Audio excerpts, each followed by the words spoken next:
ओम गणेशाय नमः। ओम नमः शिवाय। मैं निखिल ज्योतिष आचार्य आप सभी का मेरे चैनल पर पुनः स्वागत करता हूं। आशा करता हूं कि आप सभी स्वस्थ होंगे। महादेव की कृपा आप सभी पर सदैव बनी रहे।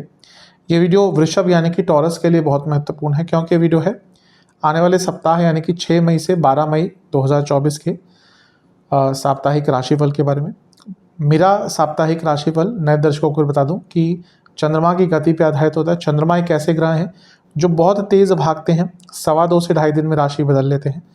तो बहुत स्वाभाविक है कि जब पूरा हफ्ता जो 7 दिन का होता है वहाँ उसमें अलग अलग भावों में जाएंगे, अलग अलग राशियों में रहेंगे, अलग अलग ग्रहों के साथ संबंध बनाएंगे। तो इन सब का क्या प्रभाव आपके जीवन पर पड़ सकता है, यही सब चर्चा करेंगे। चंद्रमा मन के कारक होते हैं और जिस भाव में जाते हैं उसको बहुत एक्टिवेट कर देते हैं। इसलिए चंद्रमा का जो गोचर है वो डे टू डे एक्टिविटीज़ पर बहुत प्रभाव डालता है। तो यही सब चर्चा करेंगे। यदि आपकी लग्न राशि या चंद्र राशि वृषभ है, दोनों ही गाइडेंस के लिए अवश्य राशिफल को देख सकते हैं। अलग अलग टेक्निकल राशिफल नहीं बन सकते। मेरे हिसाब से लग्न राशि आपको ज़्यादा सटीकता देगी। नहीं पता अगर आपकी चंद्र राशि वृषभ है तो भी आप इस राशिफल को देख सकते हैं। शुरुआत करते हैं। चंद्रमा 12वें घर में आपके विराजमान रहेंगे 6 मई को 5:30 बजे यहाँ पर आ जाएंगे शाम के, और 8 मई रात के या शाम के 7 बजे तक यहीं पर रहेंगे। 12वें घर के चंद्रमा बहुत अच्छा प्रभाव तो नहीं देते, और इसके साथ ही वो अमावस्या योग से पूर्ण भी है क्योंकि सूर्य के साथ है, और शनि की दृष्टि भी है। इसलिए हफ्ते का शुरुआती भाग जो है वो थोड़ा सा मानसिक रूप से कष्टकारी वाला दिख रहा है आपके लिए। अमावस्या योग कहीं ना कहीं व्यक्ति को थोड़ा सा, जब 12वें घर में बनता है तो हीन भावना में डाल देता है। व्यक्ति अपनी गलतियां निकालना शुरू करता है, अतीत की बातें याद आती हैं, और क्योंकि शनि का प्रभाव भी है दृष्टि द्वारा, जैसे मैंने कहा विषदोष बन रहा है, तो ये नकारात्मकता की तरफ आपको लेकर जाएगा। जिनको ऑलरेडी कोई मानसिक विकार है थोड़ा सा अपना ध्यान ज़्यादा दीजिएगा। शुक्र भी 12वें घर में है जो लग्नेश है, तो यहाँ पर फिजिकल और मेंटल दोनों ही सेहत पर थोड़ा बुरा प्रभाव पड़ सकता है। हफ्ते का शुरुआती भाग एक ऐसा है जहाँ पर अनिश्चितता और संवेदनशीलता दोनों ही बहुत ज़्यादा रहेंगी, इसलिए अपना बहुत ख्याल आपको रखना पड़ेगा। चंद्रमा जब 12वें घर में आते हैं तो शारीरिक कष्ट, मानसिक कष्ट आते ही हैं। यहाँ पे लग्नेश खुद यानी कि शुक्र भी 12वें घर में है, इसलिए यहाँ पे जो कष्ट की संख्या है, कष्ट की जो इंटेंसिटी है, कष्ट की जो एक प्रबलता है वो और बढ़ जाएगी। तो अपने मानसिक सेहत का बहुत ध्यान देना है, शारीरिक सेहत का ध्यान देना है, बड़ों से उलझना नहीं है, सरकारी कार्य अटक सकते हैं। इसके साथ ही खर्चा आपका बहुत बढ़ सकता है, इसलिए हफ्ते का जो शुरुआती भाग है थोड़ा सा कष्टकारी अवश्य दिख रहा है। शनि आपके वैसे तो योग कारक है, इसलिए क्योंकि चंद्रमा 12वें घर में है और विदेश से संबंधित आपका कोई कार्य अगर अटक रहा था तो इस शनि की दृष्टि उसको पूर्ण कर सकती है, लेकिन बाकी चीज़ों पर इसका थोड़ा सा बुरा प्रभाव अवश्य पड़ सकता है।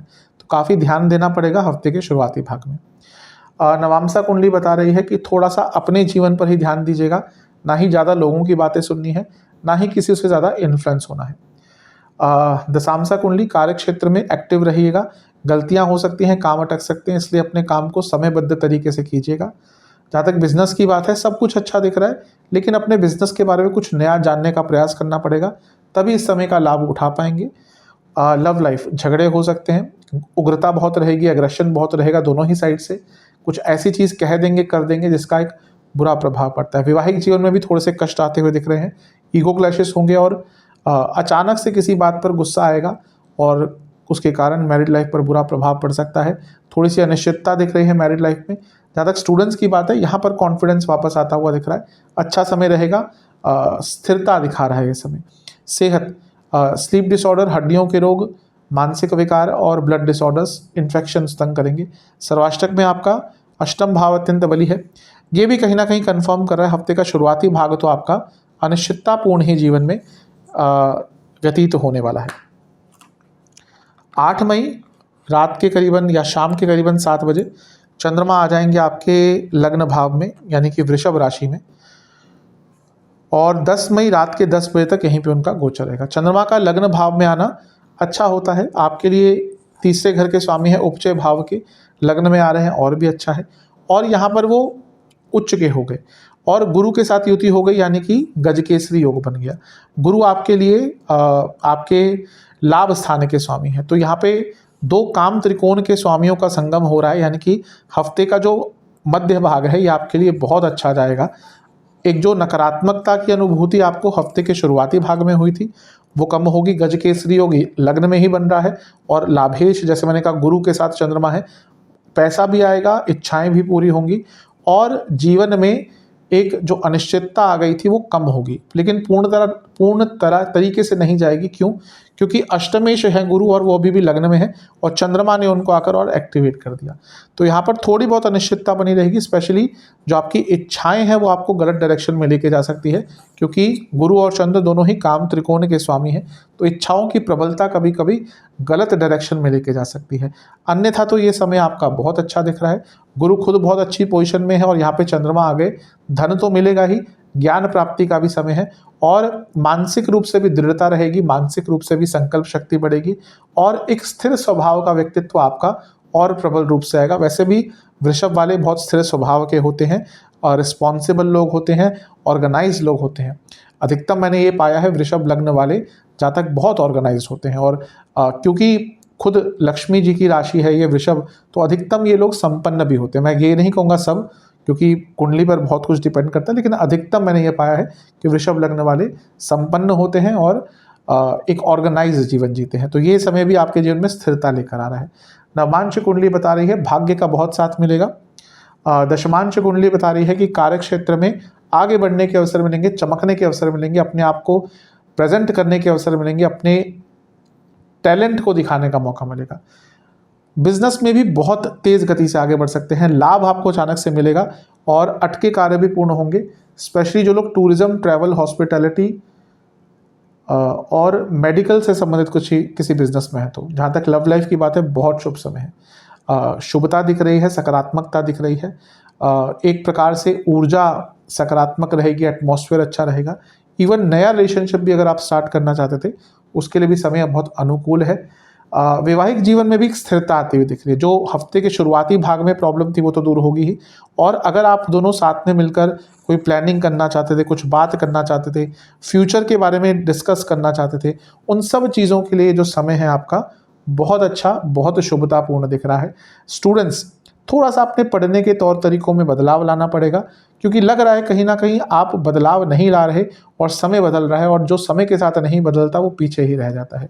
जहाँ तक सेहत की बात है, इन्फ्लेमेशन, लिवर की problem, blood disorder, anxiety, specially जिनके चंद्रमा अपनी कुंडली में थोड़े से वीक हैं उनको ये प्रॉब्लम ज़्यादा रहेगी, वरना सबको नहीं रहेगा। और इसके साथ ही गले के रोग आपको तंग करेंगे। सर्वाष्टक में आपका भाग्य स्थान बली है, तो बता रहा है कि हफ्ते का मध्य भाग तो अच्छा जाएगा। 10 मई रात के 10 बजे चंद्रमा फिर से राशि बदलेंगे और आपके दूसरे भाव यानी कि मिथुन में प्रवेश कर जाएंगे और सप्ताह के अंत तक यहीं पर रहेंगे। चंद्रमा का दूसरे घर में आना बहुत अच्छा होता है। तीसरे भाव के स्वामी हैं दूसरे घर में, यानी कि अपने संकल्प शक्ति से धन कमा सकते हैं, धन कमाने के आइडियाज़ आएंगे। और लाभ स्थान में बैठे मंगल जो आपके सप्तमेश भी हैं और यहाँ पर बैठकर अंगारक दोष बना रहे हैं और चंद्रमा को देख रहे हैं, यहाँ पे लाभ स्थान का और धन स्थान का योग हो गया। मैं हमेशा बताता आया हूँ कि दूसरे भाव का, 11वें भाव का किसी भी प्रकार से अगर कुछ संगम हो गया तो बहुत अच्छा धन योग बनता है। तो हफ्ते का अंतिम भाग जो है वो धन लेकर आ रहा है, स्पेशली जो अपना काम करते हैं, क्योंकि मंगल सप्तमेश हैं, तो जो अपना काम करते हैं, बिजनेस आदि करते हैं, उनको बहुत लाभ मिलेगा। एक प्रकार से शुभतापूर्ण ये समय दिख रहा है। मंगल आपके लिए 12वें घर के स्वामी हैं और राहु के साथ बैठे हैं। विदेश जाना चाह रहे थे, विदेश से संबंधित काम करते हैं, दोनों में ही लाभ होगा। स्पेशली जो लोग MNC में काम करते हैं आगे बढ़ने का अवसर मिलेगा। लेकिन मंगल राहु के साथ लाभ स्थान में है। पुनः कहूँगा अपनी इच्छाओं पर नियंत्रण रखिएगा, इच्छाएं गलत डायरेक्शन में लेके जा सकती हैं। वाणी पर नियंत्रण रखिएगा, वाणी की चपलता और चंचलता दोनों पर ही ध्यान दीजिएगा, क्योंकि मंगल का प्रभाव भी है, दूसरे घर के चंद्रमा है। ऐसा कुछ कह देंगे जिससे संबंधों में भी विकार पड़ सकते हैं और आप किसी प्रॉब्लम में भी पड़ सकते हैं, इसलिए इस पर ध्यान दीजिएगा। नवमांश कुंडली बता रही है कुछ अटके हुए कार्यों को पूर्ण करने का मौका मिलेगा, कुछ बिगड़े हुए कार्यों को ठीक करने का मौका मिलेगा। नवमांश कुंडली भाग्य साथ देगा, लेकिन कम्युनिकेशन पर ध्यान देना है। कार्य क्षेत्र में, बिजनेस की जहाँ तक बात है, चीज़ें आगे बढ़ेंगी, स्टेबिलिटी आएगी, कुछ ऐसा कार्य मिल सकता है जो लंबे समय के लिए आपको धन देकर जाएगा, काम देकर जाएगा। लव लाइफ ठीक है, अगर प्रॉब्लम चल रही थी तो उनको ठीक करने का अवसर मिलेगा। अगर इवन उन लोगों का जिनका रिसेंटली, बहुत लंबे टाइम तो नहीं कहूँगा, लेकिन अगर 2-3 दिन में, 1 हफ्ते में ब्रेकअप हुआ था, उनको भी पुनः इसको रिकंसीडर करने का एक मौका मिलेगा। वैवाहिक जीवन, शक मत कीजिएगा बेफजूल का, प्रॉब्लम बढ़ेगी। जहाँ तक स्टूडेंट्स की बात है, थोड़ा सा डिसीजन मेकिंग में प्रॉब्लम दिख रही है। अदरवाइज तो समय आपका बहुत अच्छा है। कम्युनिकेशन पर ध्यान दीजिएगा। सेहत की जहाँ तक बात है, आँखों के रोग, प्राइवेट पार्ट से जुड़ी कोई प्रॉब्लम और इन्फेक्शन और स्किन डिसऑर्डर्स तंग करेंगे। बाहर का खाना तंग करेगा। सर्वाष्टक में आपका 10वां भाव अत्यंत बली है। करियर में आगे बढ़ते हुए अवश्य दिख रहे हैं। उपाय के स्वरूप में आपको दुर्गा माता की 2 बार आरती कर कर उनको 2 घी के दिए अर्पण करने हैं। आशा करता हूँ कि ये वीडियो आपके काम आएगा। चैनल पे अगर आप नए हैं सब्सक्राइब कर लीजिए, वीडियो को लाइक कर लीजिए। अगली वीडियो में मिलूंगा, तब तक के लिए ओम नमः शिवाय।